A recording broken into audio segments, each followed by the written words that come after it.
Welcome রূপ green চ্যানেলের সকল বন্ধুকে। দেখুন বন্ধুগণ, আমি একটি ড্রামের মধ্যে টমেটোর গাছ বসিয়েছিলাম। সেই টমেটোর গাছে কত সুন্দর সব টমেটো হয়েছে।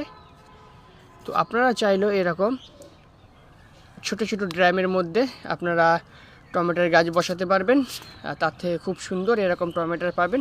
তো এখানে আমি আমার একটি ড্রাগন গাছ আছে, দেখুন এই ড্রাগন গাছের সঙ্গেই কিন্তু আমি টমেটোর চারাটা বসিয়ে দিয়েছিলাম। অর্থাৎ একটা টবের মধ্যে আমার দুই রকমই কিন্তু গাছ আমি বসাতে পারবো। আর টমেটোগুলো সব পেকে গেছে, কত সুন্দর লাগছে দেখুন।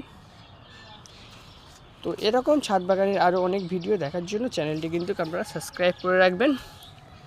আর এই টমেটোর কীভাবে চাষ করতে হয় আমার চ্যানেলে সম্পূর্ণ ভিডিও দেওয়া থাকবে, আপনারা সেখান থেকেও কিন্তু দেখে নিতে পারবেন।